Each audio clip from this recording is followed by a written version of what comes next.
जबर साहब, मोदी और योगी केजरीवाल में कौन बड़ा हिंदुत्ववादी आपकी नजर में? नहीं, देखिए, यानी जो हिंदुत्ववादी, मैं कहूंगा कि बड़े हिंदू कौन है? तो भाई यानी अगर जब हिंदू का ही मुकाबला है ना, हर आदमी ये कहे कि हम भी हिंदू हैं, हम भी हिंदू हैं, तो भाई ए टीम जो है वो तो बीजेपी है।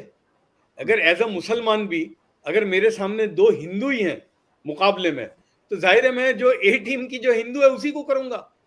भाई नकली हिंदू है, जैसे आपने राहुल गांधी का कहा, उनको सूट ही नहीं करता। उनको ये जनोई का की बात करना ये उनका है ही नहीं।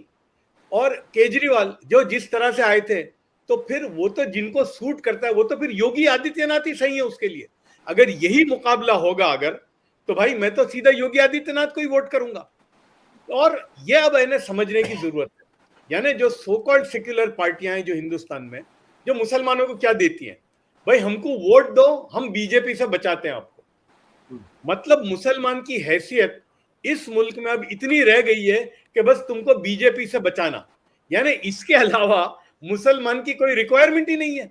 अब देखिए आप, मैं अभी ये जो इलेक्शन हुए यूपी के आपके, मैं तो शुरू में कहता था, यानी 6 7 8 महीने आपके यहाँ भी मैंने कहा था कि ऐसी कोई योगी आदित्यनाथ का मुखालिफत नहीं है, जीतने वाले वो हैं। मुझे एक शो में किसी ने कहा कि भाई आप यूपी के मुसलमानों को क्या मैसेज देना चाहते हैं?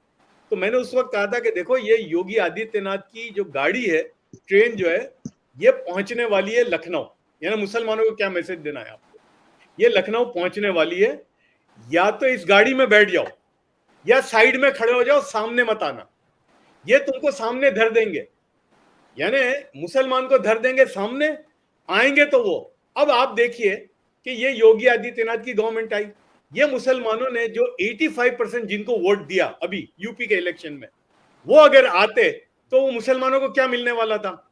यही 3 चीजें, वक्फ बोर्ड, हज कमेटी और कब्रिस्तान की मिनिस्ट्री, जो बीजेपी ने 10% वोट में भी वही दिया है आपको, या कुछ भी नहीं देकर भी। तो अब मुसलमानों को भी ये सोचना पड़ेगा कि क्या किसी पार्टी को इसीलिए वोट करना है कि वो बीजेपी को हराएगी या तुमको कुछ देगी भी।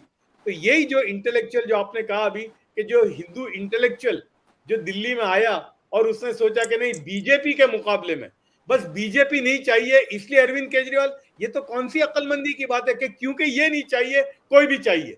तो ये मैं समझता हूं कि अब ये एक्सपोज हो गए। केजरीवाल साहब अगर कुछ करके दिखाएं, अभी तक तो उन्होंने ऐसा कुछ करके नहीं दिखाया, तो इसलिए मुसलमानों को मैं ये मैसेज देना चाहूंगा कि अब अकल से और समझदारी से वोट कीजिए, मुफ्त में कंधे मत दीजिए। मुफ्त में कंधे मत दिए। बट अभिज्ञान क्या इस देश में सेकुलर पॉलिटिक्स खत्म हो गई क्या? सत्य हिंदी का ऐप डाउनलोड करें गूगल प्ले स्टोर पर।